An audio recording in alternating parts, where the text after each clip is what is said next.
We are Mike and Jeannie, and we restore old houses. In 2021, we moved to South Carolina and bought a 120-year-old Victorian house. Follow along as we put the polish back on this Victorian masterpiece. Welcome back to 1834 Restoration House. Well, it's a beautiful day here in South Carolina, and we're going to do a little bit of work outside first, and I'm going to show you why. This wasn't expected. It's a good thing, though. It's a very good thing. And then we're going to do a little bit of HVAC work and get ready for the air conditioning and heating system that we're putting upstairs for the first time in the 130-year history of this house. Yeah, amazing. All right, let's get started. Today's program is sponsored by the generous support of our patrons. Your support helps to further our historic preservation efforts. For more information, visit patreon.com/1834 Restoration House. Here in the natural world, there's one thing that you can always count on. Trees will grow and trees will die. When we first moved here back in 2021, this was a stump. And as you can see, it's decayed to the point where there isn't a whole lot left of it. But it's almost gone. And decay and insects have taken care of most of it. Our neighbors across the street used to have a 10-foot tall tree stump that was in the front yard for the longest time. But as you can see, it's now collapsed in a heap over there on the side. And I think they finally just put it out of their misery. As I was mowing the front, I got to thinking, if that stump over there is gone, and that stump over there is gone, I wonder what shape that stump over in the corner is in. So I came over to the stump and I start bumping it with the tractor, and that whole stump moved. So I went around all different sides of the stump and I hit it several times with the tractor, hoping maybe I could just break it loose. And it didn't come loose. So I went back and finished mowing the yard. When I came back, I decided to give the thing one more bump and see what would happen. So I came up and I bumped the stump again and it moved, but of course it didn't come out. Right about that moment, one of the cleanup crew guys from the town came by in his excavator and he saw me bumping on it and he stopped, and without a word he repositioned his excavator and started coming into the yard. I thought, this is cool. So I backed the tractor out of the way and let him at it. So he came in here with his big excavator. I'm talking really large excavator with a big bucket that goes like this. And so he grabbed a hold of that thing. Unfortunately, we weren't filming at that point. And he grabbed a hold of that thing, gave it a couple of yanks, picked it right up. I gave him a thumbs up and a wave, and he took off down the street with it. So thanks to the city guys, we really appreciate it. Now let's take a look. Come over here. This is where the stump used to be, but now we have a big problem. This big hole needs to be filled up. So let's get to work and see if we can do that. The first thing I'm going to do is clean up the tire tread marks, because when you have an unstoppable force that meets an immovable object, something has to give, and it's usually the tire spinning on the turf. So here we go.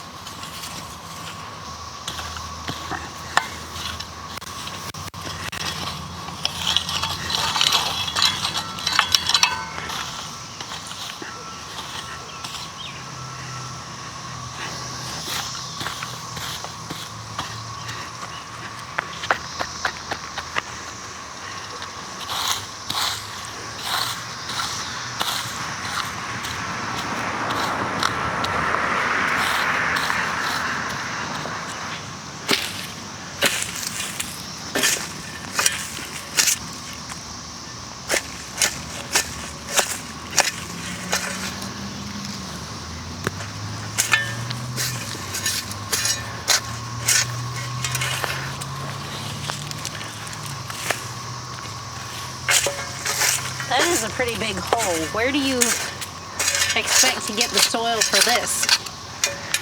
Well, we have the other stump over there, which is a big bulge, so I think we can grab a bunch of that and use it. Okay.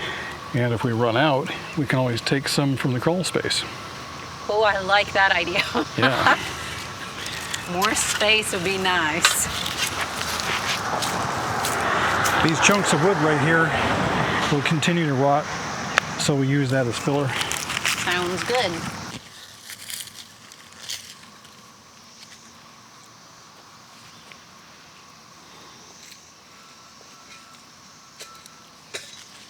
I'll get it.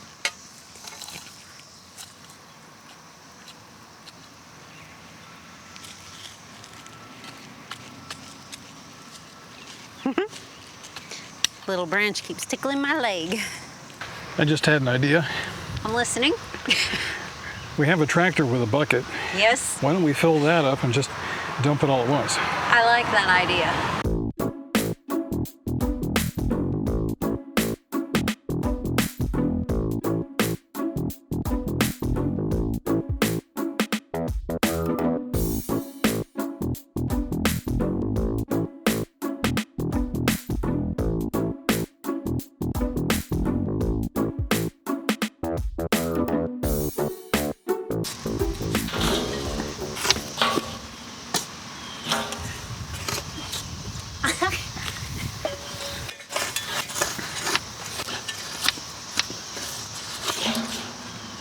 That is some choice soil. Yeah, that's pretty good. Nice and dark, rich.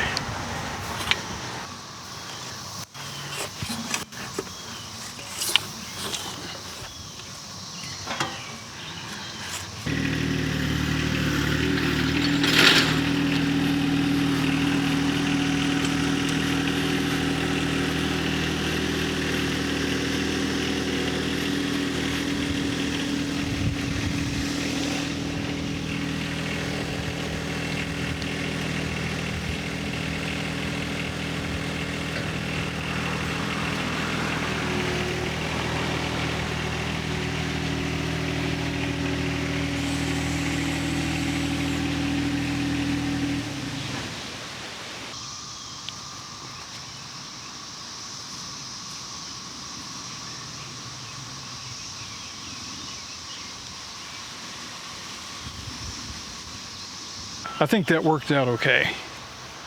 Some of that soil from the other stump was able to fill this hole, and that's good enough for now. If you're just joining us for the first time, welcome to 1834 Restoration House. Now, we bought this place in 2021. It is a 1890s vintage Victorian house in a small town down in South Carolina. And this house never did have heat or cooling in the upstairs. The only way that they could stay warm up there all those years was with coal burning fireplaces. Downstairs, on the other hand, was outfitted with a system that we think may have been put in around 70s, 80s, we're just not sure, but it is a fairly modern system, and that heats the downstairs and cools the downstairs. So we're working on a project to see if we can bring climate control to the upstairs too and make it useful. You know how hard it is to do anything up there in the dead of winter? Or in the dead of summer for that matter. It's just really impossible to do anything at all. So we're going to try to fix that. So we've been collecting pieces and parts here. I'd like to show you what we have.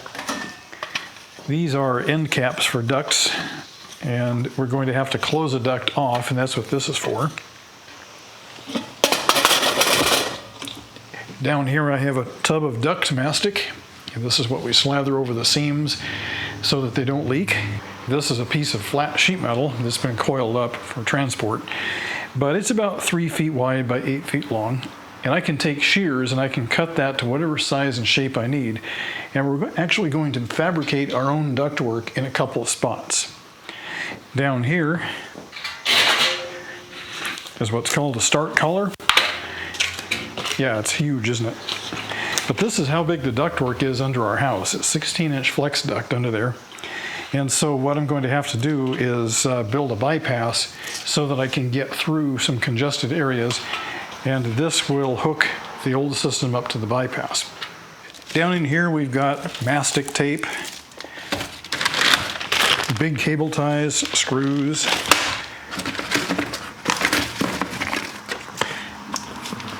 HVAC style duct tape. This is not the same stuff that you buy at Home Depot. And the all-important set of metal shears to cut this with. Over here, I have what are called cleats. And this is what connects ducts together. And I'll show you what the ducts look like in a minute. But we have drive cleat, which is the kind that you drive in. And we have S cleat, so called because it's shaped like an S. Now these two cleats will enable me to hook up the ducts together. They serve as a mechanical connection, and they also serve as a little bit of sealing. The rest of the sealing, of course, we do with the mastic. We're running out of room in the house, and so we had to stash a few parts here in the guest bedroom. This is called rectangular duct, and it's going to hook up to the furnace, and these will sit up against the floor joists, which will enable the air to go up through here for a span of 8 feet, and that'll open up a passageway so I can get through that area and do the work that we need to do upstairs.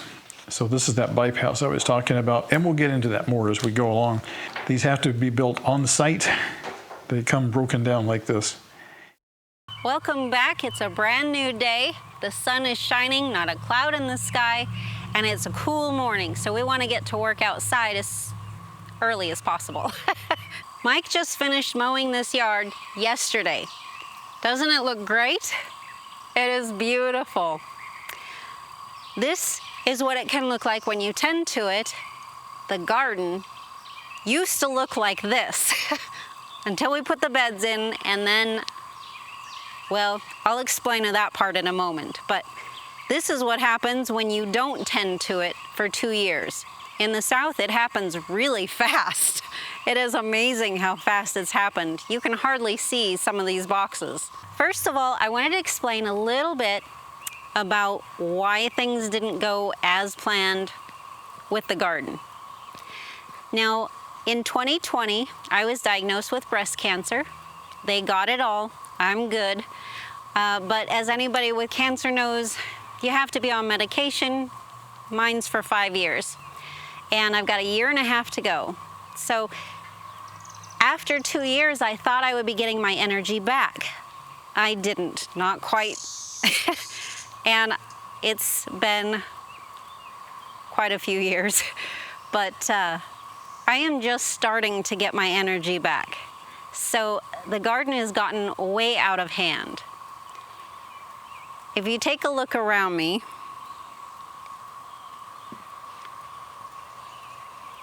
this is what happens when you don't care for it.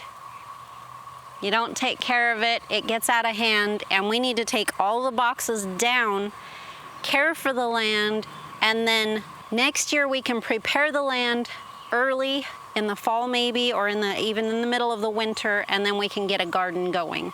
But I am just starting to get my energy back. So I can do some things, but I don't know that I can maintain something this big yet.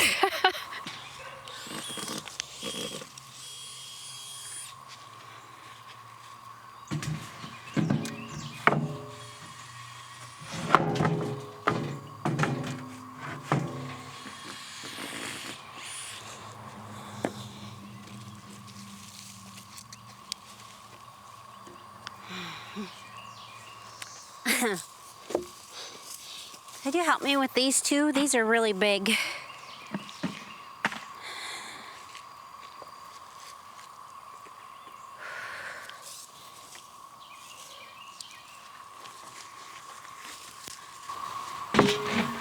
Thank you. These are cedar boards that we bought for this purpose, and they're basically just kind of like junk cedar. They're full of rot and splits and stuff, but for a garden bed, who cares? This one too, please.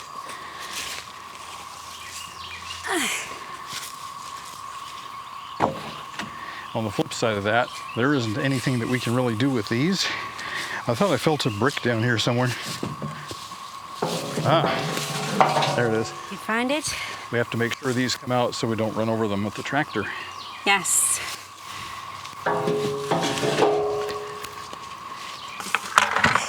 Leave all the bugs behind. It is amazing how quickly in the South that nature will take over if you just walk away from it. There are fields nearby that have not been tended in years, and they're just absolutely choked with every kind of vegetation and tree that you can imagine.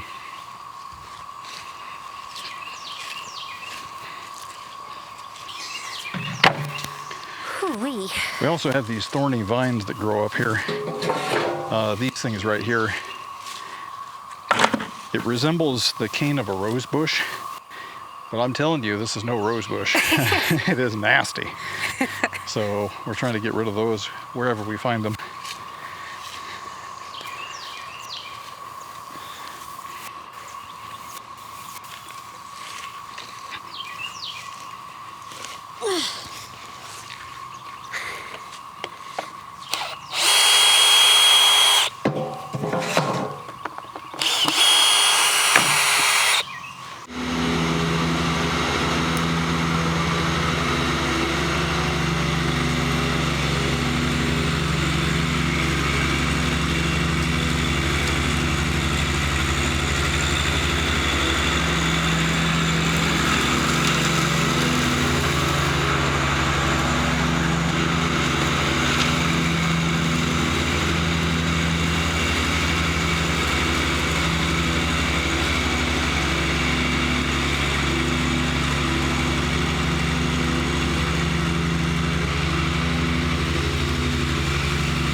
All right, that looks terrible, doesn't it? But it looks, well, it's not overgrown anymore, but we have all these black shreds everywhere. Those black shreds are a fabric that Jeannie put down because she thought that that would help to keep the weeds down, but it didn't. Everything just blasted right up through it, and since the weeds and the fabric were now permanently entangled, there was no way to separate that out. So we've got these pieces of fabric all over the place. We'll have to hand rake those out and get those up and get them thrown away. But that's a project for another day because right now it is blasting hot. And I want to go back inside. Those were the garden boxes that we took apart, stacked up. And there's more of those over here stacked up. We're going to go ahead and try to see if we can repurpose those or have somebody else repurpose them if they want them. And the other thing that we got done, and I didn't show any of this pipe right here is a piece of duct that ran through the mystery structure that's underneath the house and then fed the kitchen. So I went ahead and I pulled that out and I put caps on both ends to keep critters and bugs out, and so that we can still build pressure if we need to run the system at any time in the near future.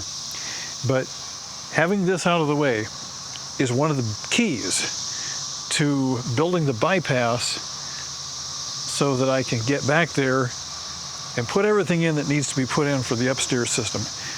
I know it's convoluted, but sometimes you've got to fix this before you fix that, before you fix that, before you fix that. There is no shortage of work to do around here, and there probably never will be. That's for sure. Yep. Every house is that way, I think. Yeah. Those of you who've done restorations know exactly what we're talking about. Anyway, that's it for now. We will see you guys next week. Lord willing. Yeah. Thanks for watching 1834 Restoration House.